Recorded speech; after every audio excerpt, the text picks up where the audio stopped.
Ladies, hello. This meeting is being recorded. Hello. Thank you for tuning in. Let me know if you catch this back on replay because I know a few of you were keen to check it out there. I'm really excited to introduce Stephanie Baier to you. Have I said your surname right? Yeah, that's right. I'll let you introduce yourself, but I really am excited to hear what you have to say because this is your area of expertise, nutrition, self-sabotage, healing our relationship with food. It's something that I talk about and feel is really important, but this is your specialty. So I'm really looking forward to learning from you as well. So Stephanie, tell us about yourself. Well, thank you. So first of all, I'm a mom of 3, so I've got my little sleeping littlest one on the bed over here, and hopefully he'll stay awake during our meeting. But the 2 just went down to bed again. Hopefully they'll sleep as well. But hopefully she'll sleep too. yeah, we're all crossing our fingers. So I majored in dietetics, and that was kind of where I started to get interested in health and stuff. But I think what really started directing me towards the topic of disordered eating was one, I actually started working in an eating disorder clinic, which I am going to talk a little bit about the difference between an eating disorder and disordered eating. But there was something very interesting that I learned while I was working there. With my studies, we learned a lot about the things that we should be doing, like, okay, you need to be eating fruits and vegetables, and you need to make sure that you're eating less calories than you're burning, and that's the way that you're going to lose weight. And it just, a lot of that, it made sense scientifically, but it wasn't really working for people in practice. And it wasn't until I started working in that eating disorder clinic that I started to realize that there was a really big piece of the puzzle that we were missing. We were treating our bodies like a science experiment in a sense. And that's just not the way that we think. It's not the way that we work. We are human. We have emotions. We have feelings. We have a lot of other things that are going on. And I'll share a little bit more about my story later as well. But just with some of my own experiences, I realized that there's just a lot more to it, and that's how I got really interested in this topic. It's so true. I honestly don't think I have ever met a woman, and I'm going to make a generalization. I think that women are emotional eaters more than men. I don't know if there's statistics done to prove it, but from my experience, we are. I don't think I've met a woman, myself included, that hasn't had some sort of emotional relationship with food that's given them some sort of trouble at some stage of their life. It doesn't have to be to the extent of an eating disorder or even disordered eating, but some sort of mindset thing that's holding us back around food. It's such a common thing, and I think it's something that probably everyone listening has dealt with at some stage of their lives. Yeah, and that's what's so crazy is, like, I don't think that we even realize it most of the time because we just grow up with this set of beliefs, and everybody's telling us the way that we should be taking care of our bodies, or the way that we should look, the way that we should act, the way that we should think. And sometimes we don't recognize that the way that we are thinking towards food is actually affecting the way that we reach our health goals or the way that we treat our bodies. So it can be really hidden sometimes. Yeah, it's very, very true. I think those things that we pick up as kids, like you've got to finish everything that's on your plate. That was a big thing in my household, and I know that's the case for a lot of people as well. Like I actually grew up with a sister who had anorexia. I dated a guy who had anorexia, and one of my best friends had anorexia, and that really affected, now I can see it in hindsight, it really affected how I treated food and eating. Like I had this shame around eating because they would never eat, sort of a thing. And these things that you don't really realize at the time, they just sort of they play on our minds. So I'll sort of hand over to you now a bit. Like how about you tell us about your experience working in the clinic and things like that, what you've learned along the way. Yeah, for sure. So I'll just start off with, like, when I first going from high school into college and stuff, and kind of the mindset that I was in.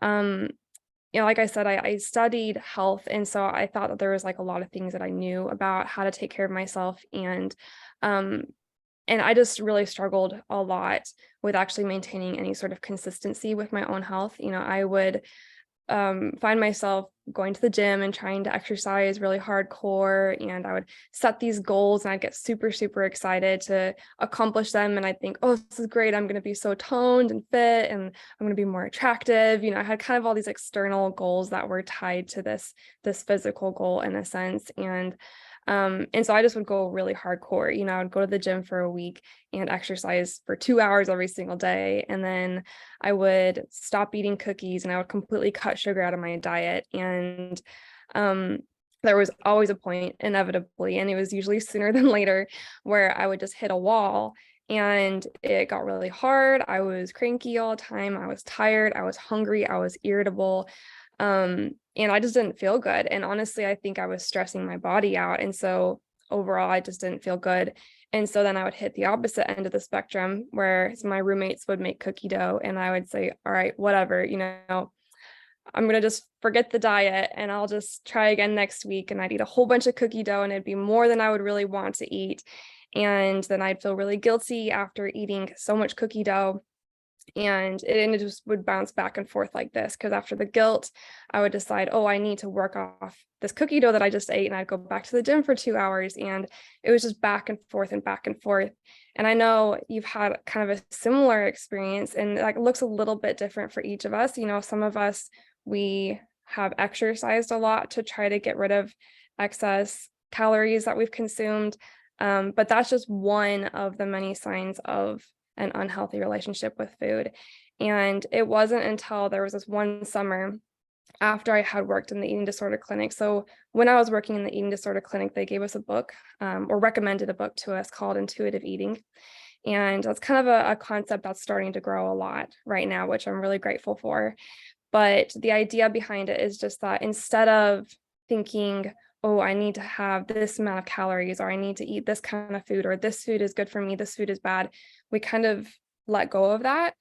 And then we just pay attention to the needs of our body. And so we allow ourselves to calm a little bit and think about, what is it that I want to eat right now?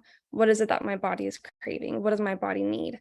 And what's so crazy about that is you would think that if you just let yourself eat whatever the heck you want, that you would just gain a ton of weight. And I think that can be very scary for a lot of people.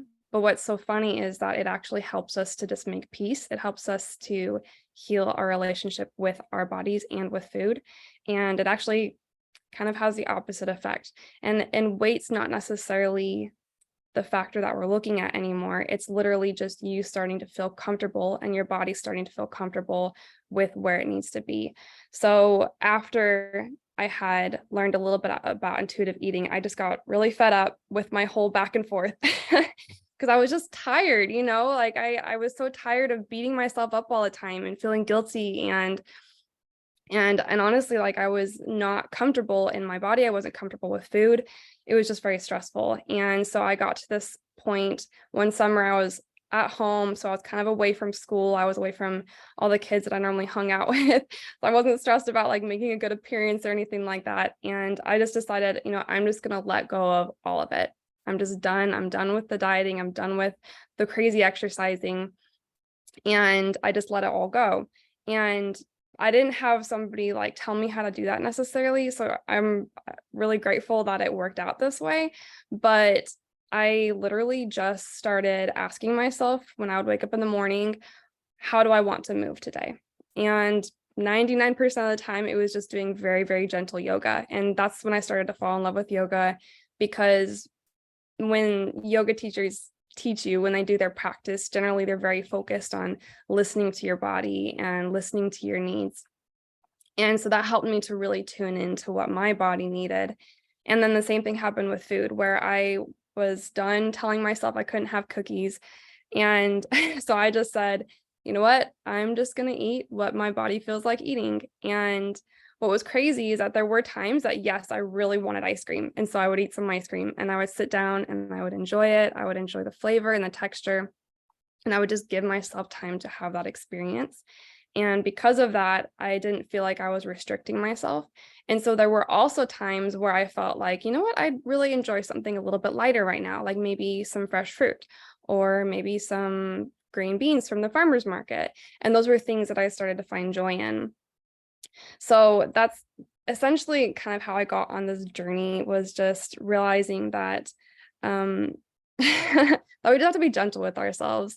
And my mom would tell me that all the time. She'd say, Stephanie, be gentle with yourself. And I say, okay, yeah, mom, got it. But it's so true. Like we have to be gentle with ourselves. And so I guess the first question here is just like, what does disordered eating look like for different No, people?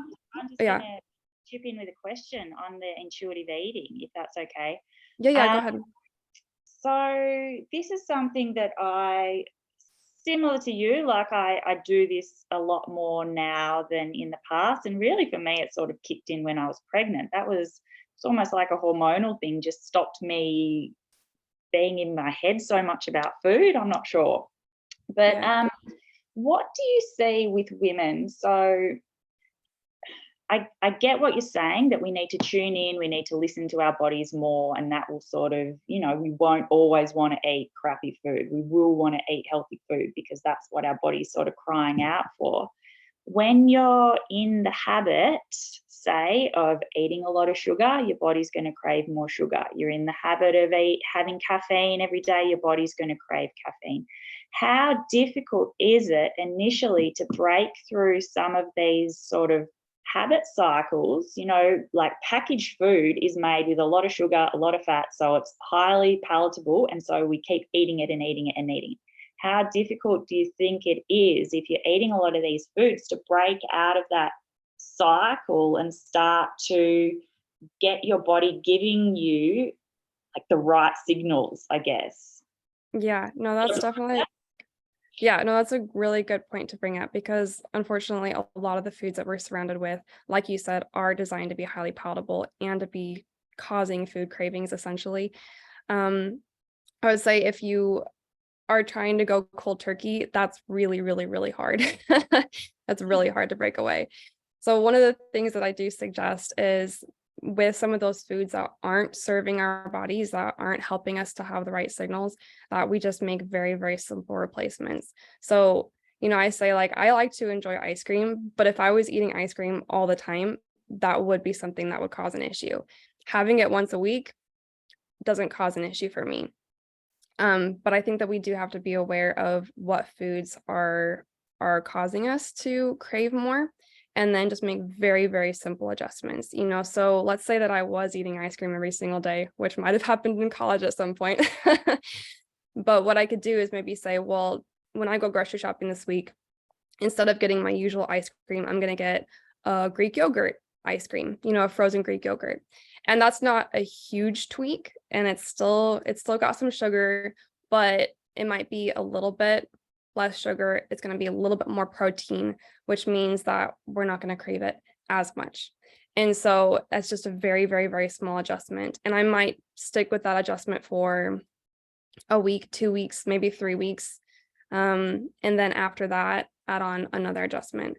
Because, and there was something that I wasn't sure if I was going to bring it up or not, because I think it's kind of a difficult concept to understand, but I'll just go with the simplified version.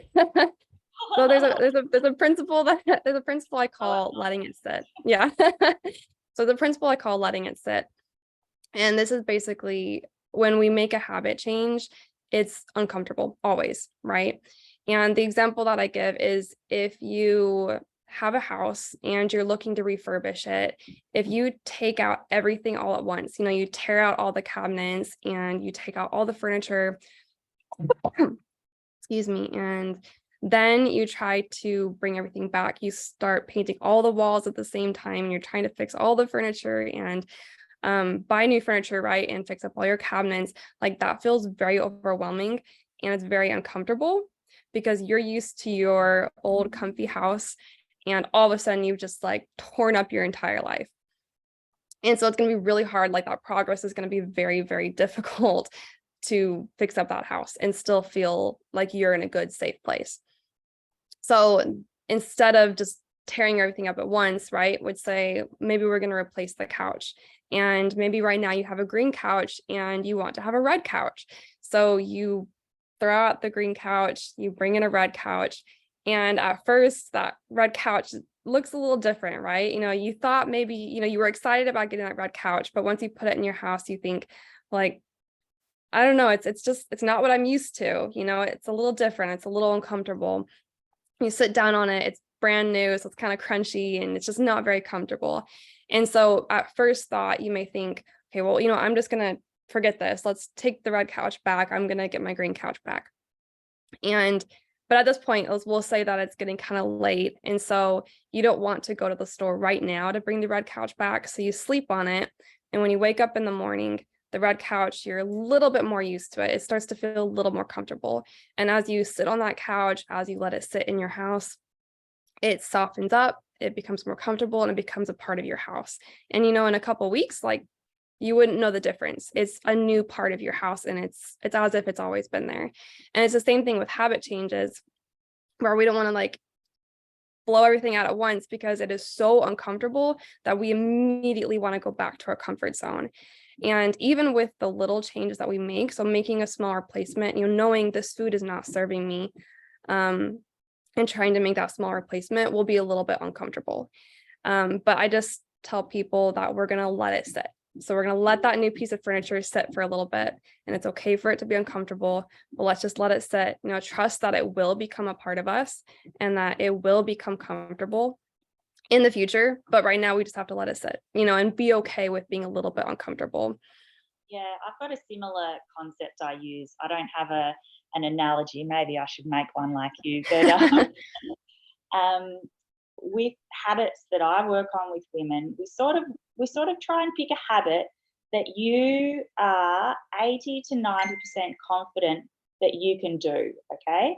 So if you pick a habit that's like, I'm not going to eat chocolate any day this week, if you're not 80% confident that you can do that, you need to scale that habit back a little bit. So what that might look like is, I'm not going to eat chocolate Monday to Friday, but on the weekend I will. And so 80% of the time I'm confident I can do that. 90% of the time, that's going to be my habit. And then when that's cemented in, I've been doing that consistently 4, 5, 6 weeks, then I can add to it. But like you're saying, if you go too big too soon, like if you choose a habit that you're only hitting 10% of the time, it's never going to stick, because you do it and then you don't do it, and then maybe you do it again and then you don't do it for a week, and you're always feeling like, why can't I do this? Why am I failing at this? Why is this so difficult?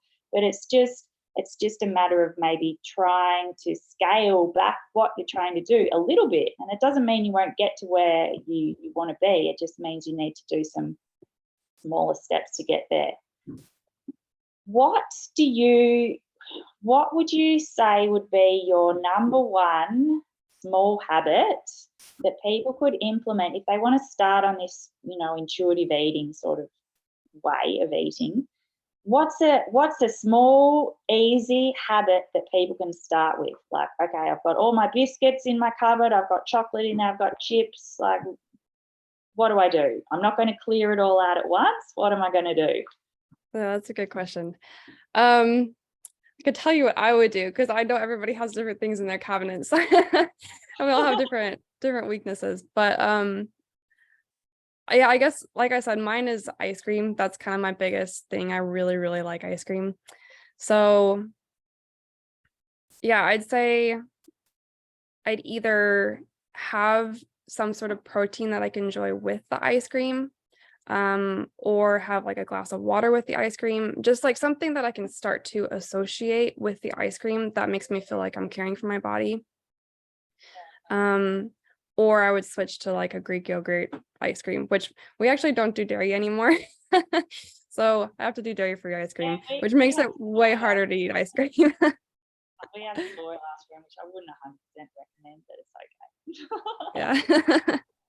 So how maybe guys, if you pick your number one thing, right? Don't try and focus on everything at once. So like Stephanie was saying, if her number one thing's ice cream, like focus on your number one thing. What's the number one vice or the number one thing that's really holding you back? And what's something that we can bring in to tack onto the side of that to make you feel better about it? And also, I think the tacking something onto it is a really important way to disrupt a habit. So when you're sort of in that unconscious headspace of like, I don't even realize that I'm eating an ice cream, I'm just sitting on the couch and all of a sudden there's an empty bowl in front of me. Like when you're in that headspace, it's not really a conscious act. And like you say, bringing in a glass of water, something that's going to nourish my body, or bringing in like something else alongside it, all of a sudden I'm like, why am I drinking water with my ice cream? Oh, hey, I'm eating an ice cream. I'm having a water as well, right? It disrupts that unconscious thought pattern, which is really, really important. And I think it's a really good point that you make, disrupting it with something that is nourishing for your body. Yeah, definitely. Do you have something that you could discuss for a couple seconds while I help my daughter? Yes. Sorry, this is bad timing. All right, I'll be right back. Yeah. Be right back. So here we go. Now I am on the spot. When I work with women and we talk about these sorts of things, we sort of try and bring awareness initially to what you're currently doing, because a lot of these sort of disordered patterns of eating are things that we get into unconsciously, and so we're not really being mindful when we're operating there. And so that habit disruption is something that I think is really important, and it really, really works well. Like, how do you throw the spanner in the works to sort of stop that unconscious action and to stop that sort of freight train, which is, like by the time you pull up, you've eaten all the biscuits, you've eaten all the ice cream, you've eaten everything, okay? Like, how do you sort of stop that train from moving? And so really thinking about where what your triggers are, what influences you to sort of fall into these patterns is really important. And so what it does is it brings you out of that sort of unconscious headspace. So have a think about, when you are binge eating or when you are sort of in this unconscious behavior, where are you? What are you doing? What are you doing beforehand? What have you been thinking about beforehand? What triggers it? And this is going to be such an individual thing. So, for example, this is a really common one that I hear a lot of, and I've definitely been guilty of this one in the past myself. So sit down in the evening, watching TV, and then all of a sudden you just start mindless snacking. Like, I've eaten this, and then I go look in the pantry, I'm like, oh, whatever, I'll eat this. You just mindless snacking in front of the TV, okay? What have I been, is it because I'm watching TV? Is that what I do every time I sit down and watch TV? Maybe it is, but for me, no, it's not. It's just in the evenings. And what sort of my thought pattern was in the end, I was sitting down in the evenings. It was the first time I was alone for the day. I was like, thank fuck the kids are in bed and I finally have like 10 seconds to relax to myself. And I was using it sort of as a, I need to treat myself now, right? And so this is like, these are the sort of things that you can start to observe in yourself. Like, what is the deep need, right, that you were trying to satisfy? My deep need is not that I need to eat 5 packets of chips. My deep need is that I need 10 minutes to myself to feel good about myself after a hard day. And maybe yours is the same thing. Maybe yours is something different. Maybe, like you always share a block of chocolate with your partner on the couch. Like, what is the deep need there? Like, it's probably you want some connection with your partner. Like, how else can you satisfy that need without the chocolate in there that's going to sabotage your goals? Did you sort of catch what I was saying about that? Do you have any comments, sort of talking about like observing your own behavior and observing your own triggers in the lead up to these sort of unconscious actions, and how we can, I suppose, find something else that will satisfy what we desire at that time, that's not food related, that's not something that's going to move us away from our goals. Yeah, no, I love that way of looking at it, that I just had a knock at my door. Hold on. yeah, we're just gonna swap off here.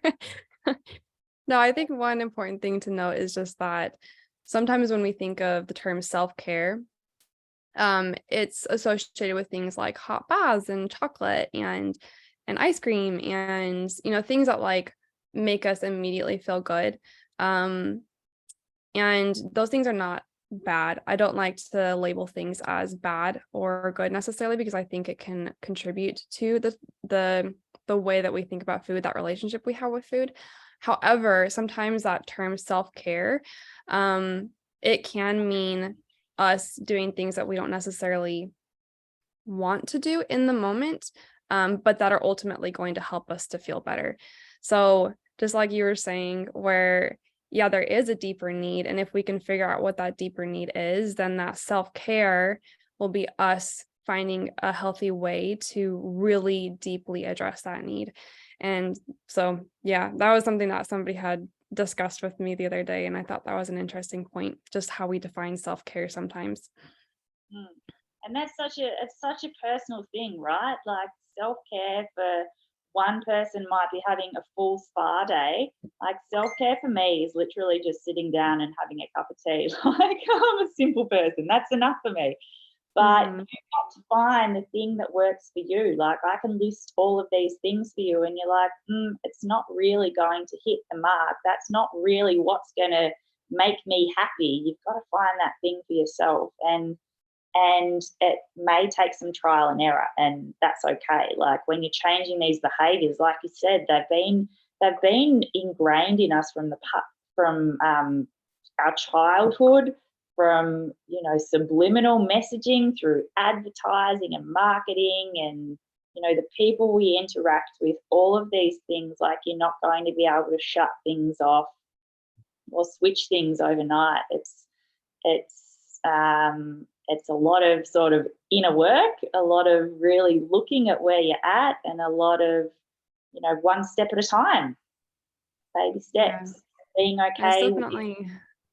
it not working one day, because it will the next. Yeah, and it's definitely a lifelong journey. Like I'm definitely still figuring out some things for myself as well. There are some days that are just crazy and I don't always know how to handle it, but I think that as I'm getting older, I'm finding more and more things that do help me to relax and help me to meet my needs as well, so I can be there for my kids. Mm, that's it.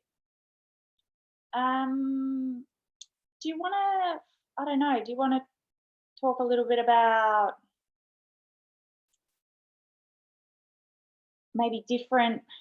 I don't know. Do you want to talk about different types of disordered eating? I sort of feel that um, a lot of women that I speak to are not aware that certain behaviours are actually unhealthy behaviours, because we have been brought up in a diet culture. Like our mums are on Jenny Craig and all of this stuff, always trying to lose weight, always on yo-yo diets. And then I think that a lot of this behaviour that we sort of feel is normal and natural is possibly not serving us well. Do you want to talk a little bit about what different things look like that you see with the women that you work with? Yeah, for sure. And I made kind of a little list here, so feel free to fill in the gaps. But I did have one friend that I spoke with the other day, and I thought was really interesting is that she grew up in a home where like sugar wasn't even a thing. It just didn't exist in their house. She was homeschooled. I think she was homeschooled. Yeah, I think she was homeschooled. And they were kind of out in the country. And so they were just very like separated from society and stuff. And she said like everything was home cooked and it was all really healthy food and everything. And for some reason, after they all left the house, like she and her brothers and everything all ended up with this very like a lot of yo-yo dieting. Like they just really had a hard time controlling what they were eating and like feeling comfortable with their eating patterns. which I thought was really interesting. And I don't know exactly what beliefs she was raised with in her house, but I think some of these could apply to that, where one of the big ones is we apply these food rules. And some of these rules that we give ourselves are like, okay, well, you can only have one cookie a week, or we can't have any cookies at all, or we can't have sugar anymore, or there's very strict rules like the keto diet. Okay, that one has really strict rules, and that's like very, very little carbs, and there's just a lot of stuff that you're excluding from your diet. So that's something that can cause disordered eating. No eating at certain times. That's one I've heard a lot. Like, you can't eat after 6 o'clock, otherwise you're going to gain a lot of weight. Which, Intermittent fasting. yeah, intermittent fasting. Yep. Fasting. What is it? Yeah, right. Yeah, so with intermittent fasting, and for some people it works. So it's like, if people want to do intermittent fasting, like, totally okay. That's kind of their decision. But that is definitely a time one, right? Where it's all the eating that you do is within a certain period of time, and then after that you don't eat. And for some women, I think this can be an individual thing as well, because I know for some women that doesn't cause disordered eating. Like, I have a friend who does it, and she has a very healthy relationship with food. But if I were to do the same thing, I think it would cause me a lot of stress, and then there'd be guilt that would be triggered during the times that I do eat outside of that time period. So that would be a very unhealthy relationship for me. Restricting calories is definitely a big one.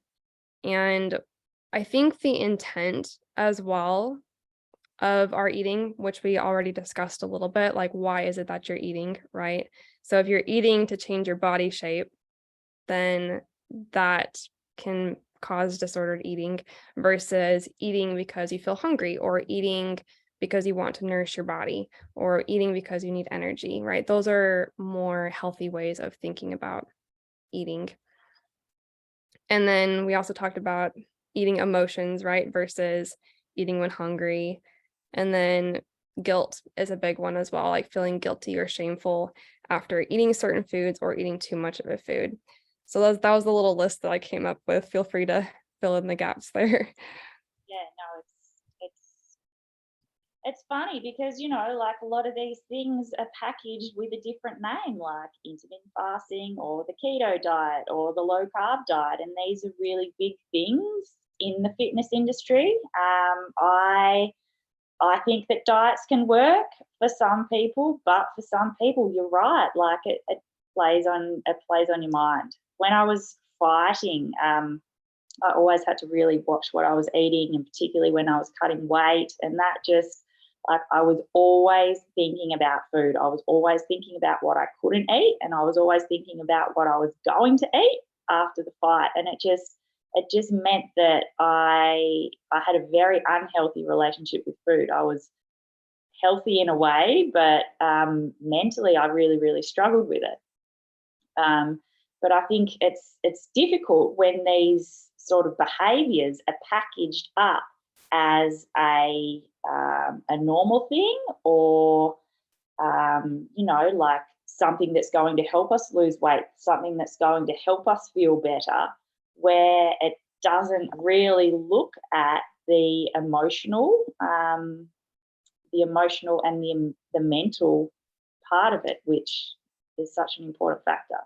And it might work for some women, it might be working for you, and if it is, that's great, don't stop. But if it's not working for you, if it's making you turn to binge eating, or if it's making you stress about food, or if it's making you feel guilty about what you're eating and not eating, then it's not the only way that you'll get to your goals, right? There's other ways. I definitely agree. Finding that approach that works for you is really important. One thing that I'm really mindful of now, being a mum of 2 girls, and growing up with quite disordered eating for a lot of my life myself. Not now, I've sort of found my nice balance, but and my sister had a lot of problems with it as well. I'm very mindful of the messages that I send to my girls. And I sort of feel that, you know, half the messages I send are probably not even conscious to me. And it's something that I think is really important to think about for our kids, for the next generation. Like, how can we help them avoid the struggles that we have had with food as teenagers, as adults? How can we break the loop so they grow up, you know, thinking about food coming from a place of love instead of a place of fear, like thinking about nourishing their body and what am I going to do to increase my energy today? What am I going to do to feel better about myself today? What am I going to do to have the best diet so like I feel like a rock star, instead of, you know, I need to be losing weight, I need to be, you know, fitting into a smaller size, I need to be eating less carbs, I need to, do you know what I mean? It's such a different mindset, but I think, I don't know, what can we do? Let's talk about it. How can we help our kids? No, I know it's so hard, and especially because we did grow up, you know, with our parents saying one thing, and then we're trying to figure out how to still teach healthy habits, but say it in a slightly different way. Like it's really challenging. And honestly, it's something I feel like I'm tweaking every single day, because I'll say something, I'll be like, that might not create a healthy habit in the long run. And I think a lot of it is, you know, when we're discussing food, I'll talk with my daughter, my oldest daughter, she's 8. And so she understands, like we can have a conversation about food, right?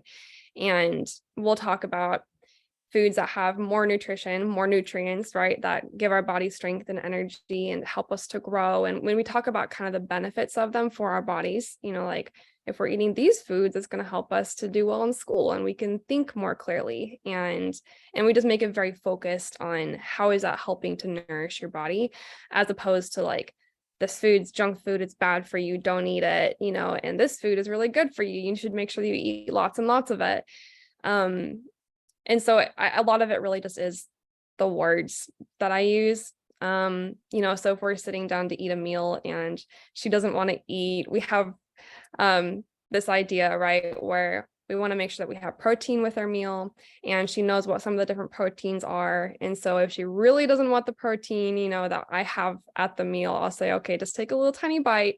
You know, I'm really big on just like experiencing the food. So like eventually down the road, she'll have a desire to take a bigger bite, you know, and then maybe eventually it will start to taste good to her. But, you know, I grew up with, well, you need to finish everything on your plate, otherwise you're wasting your food.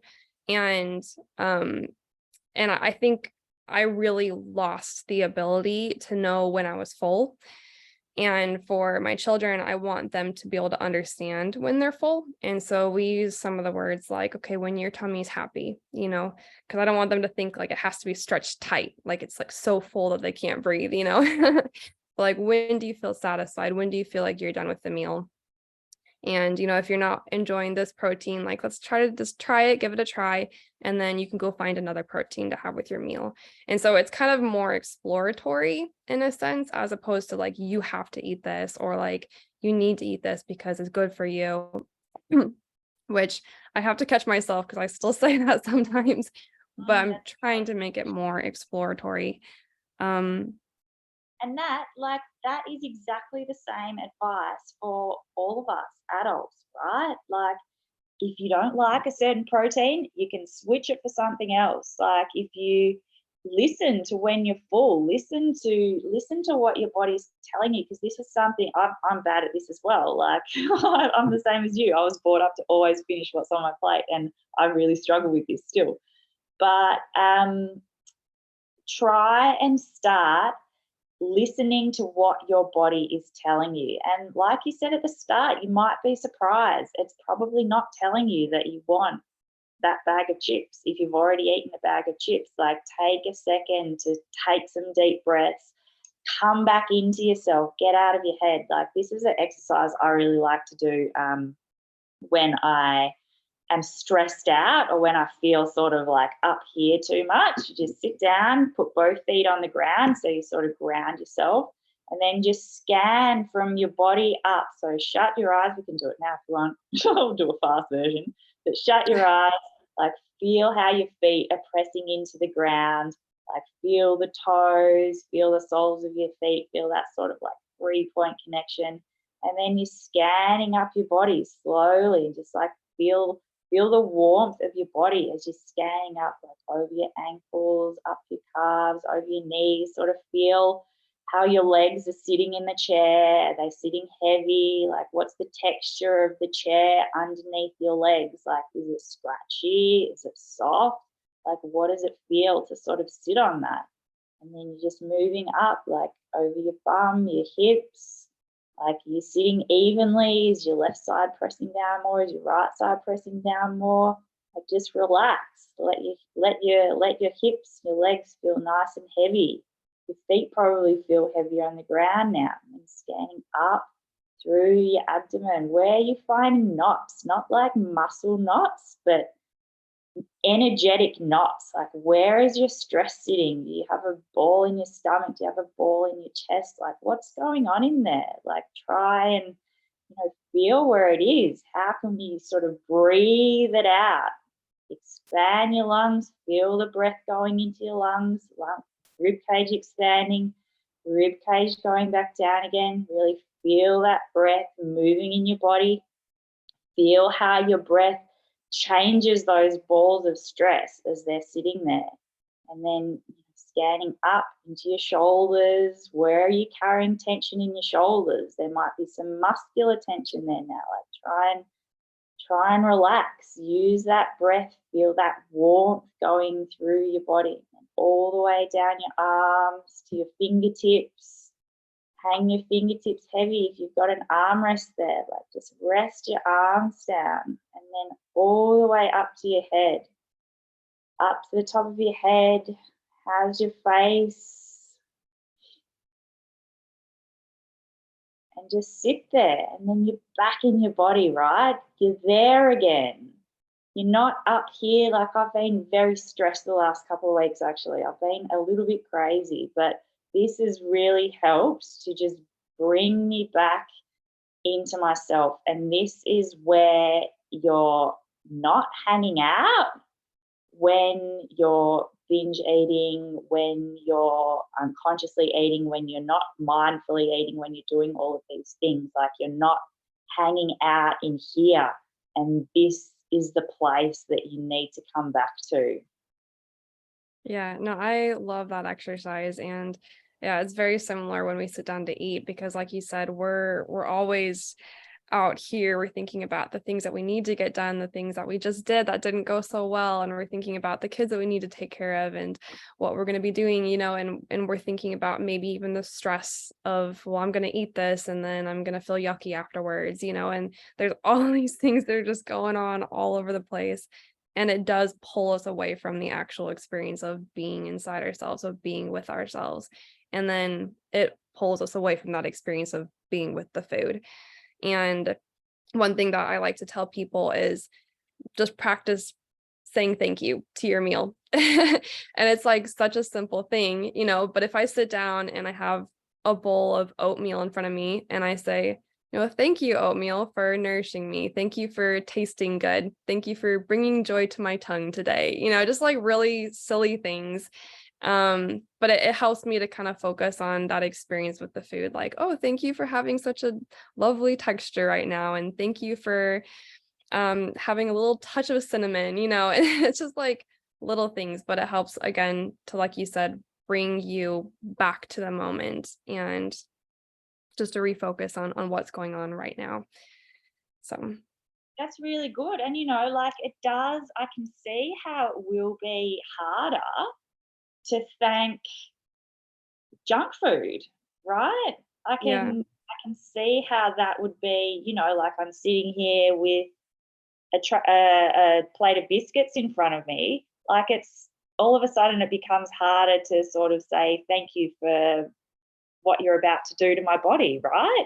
I love it. Yeah. And yeah, saying it out loud, saying things out loud is a really underrated and powerful thing when you're it trying is. to bring conscious behavior to your actions, yeah, speaking it out loud really, really, really works. Yeah. And I think it's good when you do say it out loud, say that you are, looking at a brownie, right? And you're like, oh, thank you for tasting good. Thank you for bringing me a little bit of joy right now.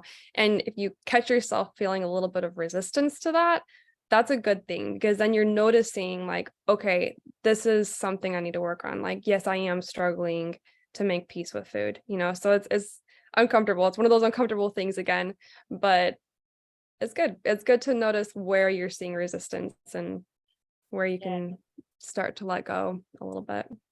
I think one of the tricky things with mums is that we got so much on, right? Our mental load is crazy. We're Mhm. feeding the family before we sit down to have our own meal sometimes, like lunch. I don't know, for so many women, and this is me too, right? Lunch is thrown together bits and pieces sometimes, like it's eaten at weird times. I know a lot of us are not sitting down, particularly with our breakfast and lunch. Dinner, yes, family time, maybe that's different. But I feel that we could probably do better. I could anyway, at just being more mindful of those meals and actually taking the time to sit down and be like, right, I'm going to actually sit in a chair and have a meal and say thank you to my meal, instead of like, cooking things and trying to clean everything. And I'm like having a bite of this and then I've got like half a sandwich here. Do you know what I mean? Like we Mhm. all do this. We all eat on the run a lot. But I think that sort of makes it difficult to, get those signals from our body, what it wants, what it needs, if we're full, how stressed we are, and we're too much up here and not enough in here again. And so I think, if you are struggling with these sort of issues around food, like take the time to sit down with your meals and just be present with your meals. If you're not doing it for your lunch, just do that, okay? Don't try and overhaul everything, like we said at the start, okay? Don't try and, be mindful with every single minute of your day. Like, ideally, that's what we want to do. But right now, just pick one thing, okay? Pick one snack that you're going to be more present in, or pick one meal that you're going to actually prepare and put on a plate and eat with a knife and fork instead of with your hands, or something like that. Something, wherever you're at, right? Just pick one thing that you can start doing today that you can sort of go, hey, like, I'm really enjoying this meal. Like, this is really making me feel good. No, I love that. And I was actually going to say the same thing because, yeah, for us, it's pretty much dinner. That's really the only time that we get to actually sit down and breathe and focus on our food. And throughout the day, it's just there's one thing after another. And, even at lunchtime, like one of my children wants to eat chicken nuggets and the other one wants to have a sandwich. And so I'm, again, throwing things together and it's just kind of crazy. But we do have at least that one meal where we can try to focus a little bit better on the food. Yeah. Like, it's not going to change overnight, right? Like, a lot of this initially is just trying to work out what you're currently doing. Like, what are your current patterns? What are are you skipping lunches? Are you skipping meals? Are you always eating on the run? Are you eating mindfully ever, right? Are you eating in front of the TV? Like, just, I suppose, as a first step, working out what you're currently doing, almost like you're watching yourself as an outsider. um, what are you currently doing? Like, what are your triggers? What are all of those things that we talked about earlier?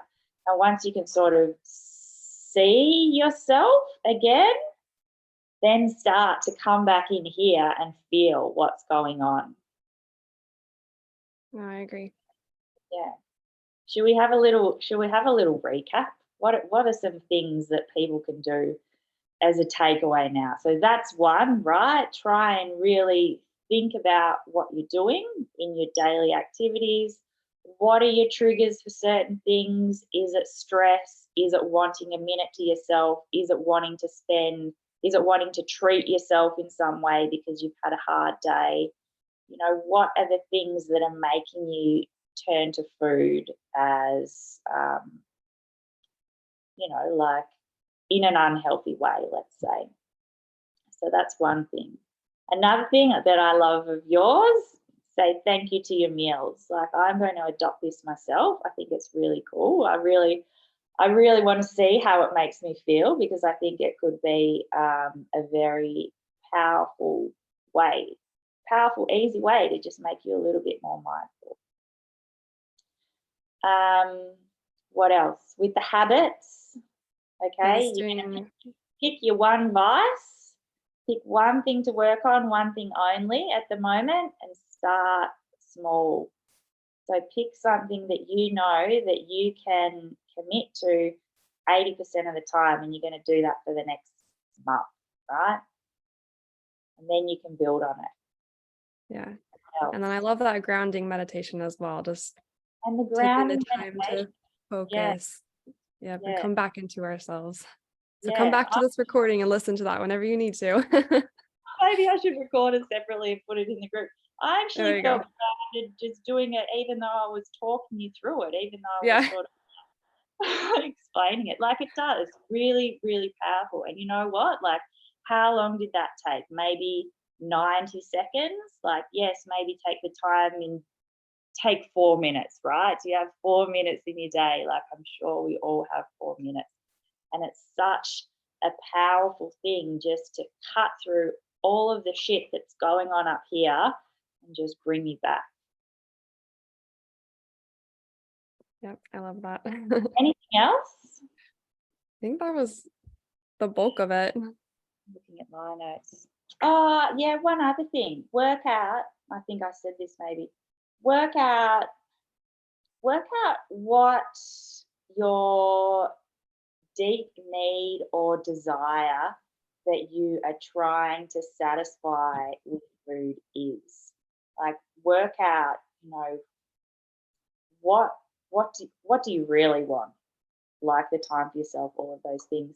And then try and work out a way to satisfy that that's non-food related. Or, like the point you mentioned earlier, bring in something nourishing that's going to also satisfy that need alongside what you're currently doing. Just try and break that unconscious pattern. Awesome. This has been, I've loved chatting to you. And I'm sure everyone watching this will have picked up some really good points. I've picked up some really good points that I'm going to implement myself. Like, I sort of feel like my issues around food have been put to bed. It's probably been a 20-year journey for me, but like, I'm very conscious now of the messages that I'm sending to my girls, having gone through 20 years of like not an ideal relationship with food. And so there's always things that I want to keep improving for myself as well. So thank you for your time, Stephanie. And let everyone know how they can reach you if they have any questions. Let us know who you work with. I know you work with online clients. Let us know a bit about how people can get in touch with you if they feel like they need a bit more help. Yeah, for sure. Yeah, so I work with women, mainly moms, and I am a little bit more active on Instagram than I am on Facebook, and we can post this in the group as well, but my handle is mama_unbound, and you can definitely message me there, or if you wanted to message me on Facebook as well, you totally can do that. Those are kind of the main ways of communicating. I do have an email address that I can include as well, but I think it's easier to message via social media. Yeah, but post all your details in the group. Yeah, but any questions as well, Stephanie's in the group, so feel free to post below or ask. I can actually see your baby waking up now. That's like it's good timing. Maybe not, maybe just moving. Well, thank you so much. Thanks for coming on and sharing your knowledge. I really, really appreciate it. Thanks from our little community. Yeah, and thank you. I appreciate it. All right, bye.